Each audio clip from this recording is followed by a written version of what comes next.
The US and South Korea fire precision missiles in retaliation after North Korea launches a watershed missile showing it's close to reaching US soil. A first for India and Israel. Narendra Modi arrives in Tel Aviv for a 3-day visit hosted by Benjamin Netanyahu as the two countries prepare to sign defence deals worth billions of euros.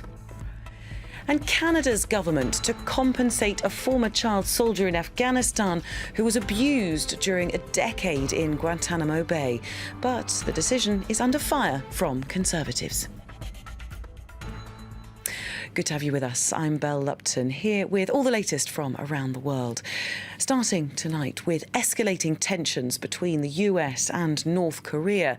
US and South Korean soldiers have fired precision missiles into South Korean territorial water in a direct response to North Korea's launch of an intercontinental ballistic missile. Well, our correspondent in South Korea is Andrew Salmon. He joins me on the line now from Seoul. Andrew, this is a first for North Korea in terms of the distance that's been travelled by this particular missile. The New York Times, for example, saying that it means it's just a matter of weeks before North Korea could be in reach of mainland US, places like Alaska. How worrying is this latest test? Well, I don't know, it's about a matter of weeks. According to the latest comments from the Pentagon, this is a working ICBM. It's a missile that rises up into the atmosphere, comes out of the atmosphere and crosses a continent.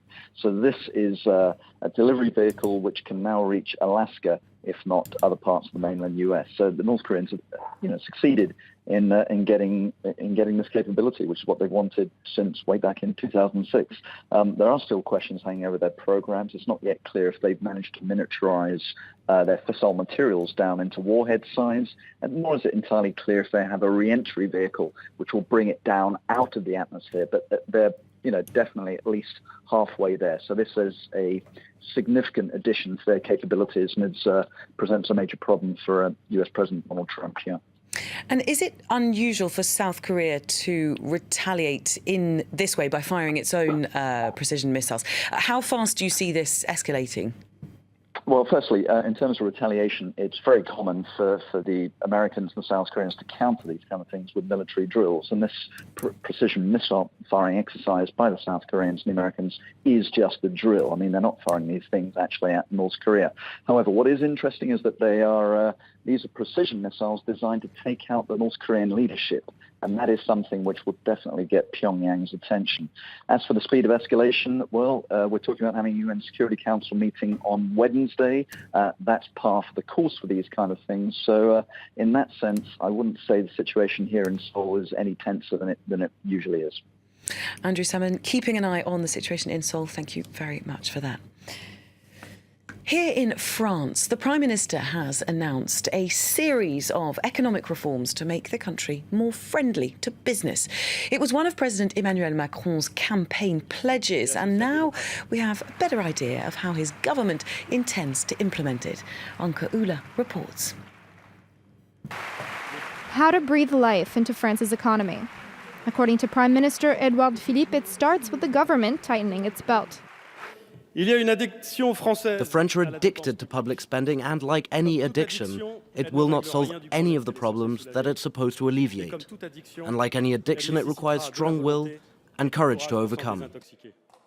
As of the last quarter of 2016, France's public debt clocks in at 2.1 trillion euros, nearly the equivalent of an entire year's economic output.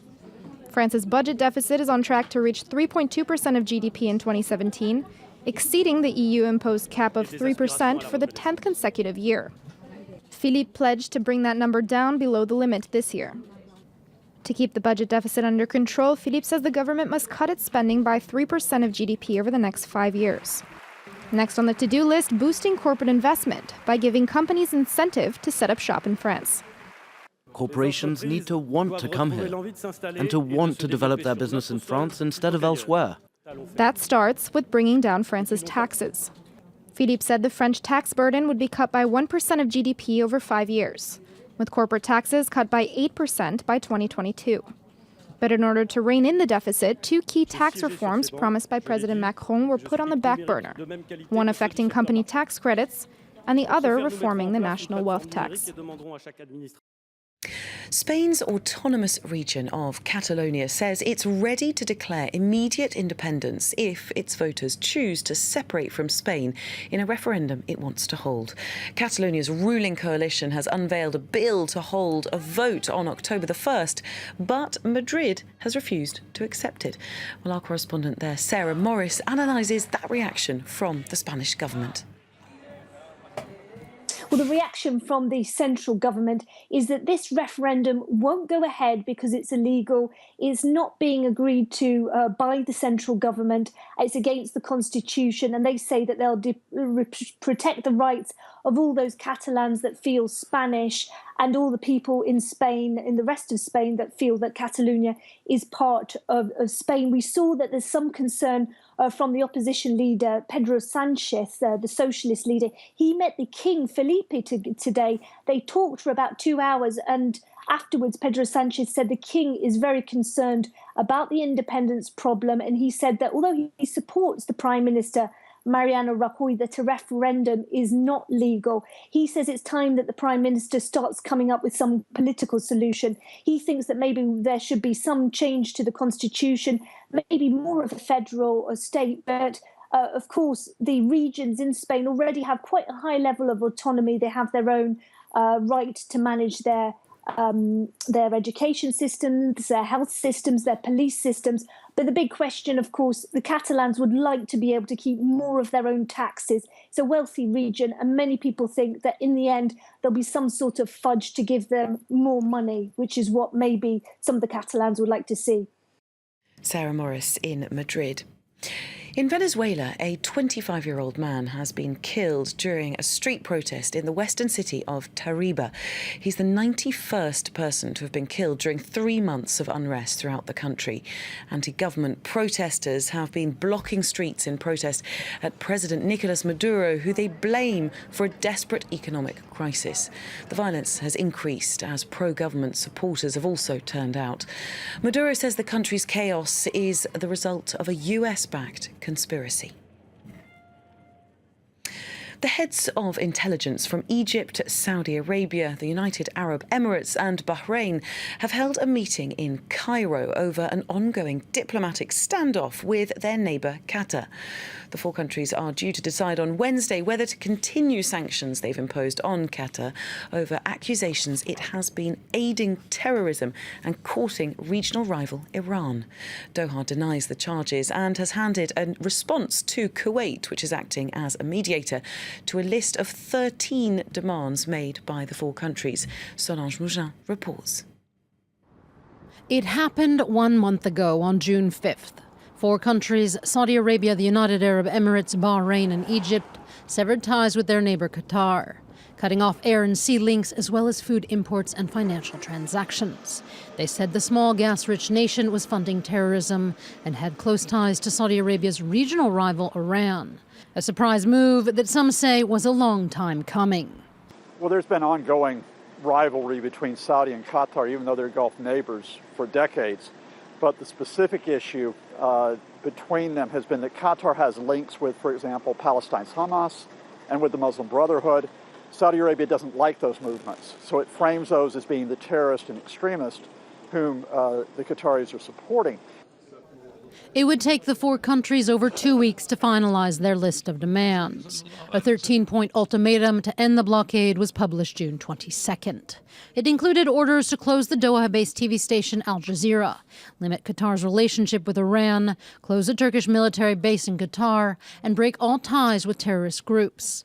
A list of demands that many see as impossible to meet. These 13 demands are not in any way something that they can agree to, and they see it as an attempt by Saudi Arabia and the Emirates to force it into an abject surrender. After a 48-hour extension, Qatar replied on Monday with a sealed letter from the emir. But the crisis is far from over. From the United States to the UN to Germany, nations across the globe have sent the message of work this out. Now Saudi Arabia's foreign minister and his allies will decide in Cairo their next move. In the Syrian city of Raqqa, US-backed forces have breached the walls around the old part of the city. It's a major breakthrough in the fight to drive the Islamic State group out of its self-declared capital. Ellen Gainsford reports. Advancing towards central Raqqa, these troops are closing in on the Islamic State group. By punching through sections of the wall surrounding the old city, the Syrian Democratic Forces are finally able to gain ground. The Rafika wall provided important fortification for the militants. First constructed in the 8th century by the Abbasid dynasty, it surrounds the old city on 3 sides. 25-meter sections were targeted by strikes, aiming to allow SDF forces through while keeping most of the wall intact. SDF forces have spent months encircling Raqqa, entering the city's east and west for the first time in June. The Islamic State group first overran Raqqa back in 2014, declaring it the Syrian capital of their self-proclaimed caliphate. Around 100,000 civilians are thought to be trapped in the city. India's Prime Minister has arrived in Israel for a 3-day visit aimed at increasing ties between the two countries. It's the first time an Indian Prime Minister has ever visited Israel, and it comes as they are sealing defence deals worth billions of euros. Narendra Modi hailed the visit as historic. It is my singular honour to be the first ever Prime Minister of India to undertake this groundbreaking visit to Israel. Well, earlier we spoke to our Jerusalem correspondent Iris Makler about why the two countries are so keen to draw closer to each other.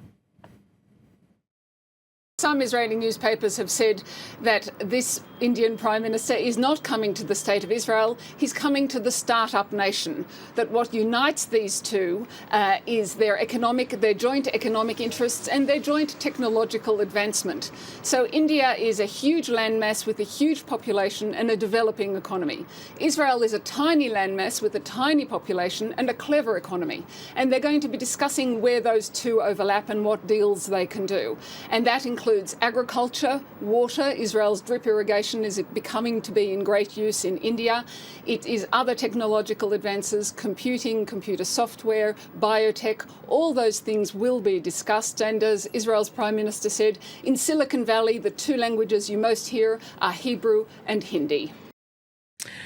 Now, finally, let's take you to Canada, where the government is poised to apologise and compensate a former child soldier in Afghanistan who spent a decade in Guantanamo Bay, where he was abused. But as Charles Pellegrin reports, the government's decision is not without controversy. In 2002, Omar Khadr was 15 and fighting within al-Qaeda ranks in Afghanistan. When he was captured by U.S. troops, he ended up spending the next 10 years in Guantanamo Bay. Interrogations there left the young Canadian citizen sleep-deprived, isolated, and broken. In 2010, Canada's Supreme Court ruled that this offended the most basic Canadian standards about the treatment of detained youth suspects.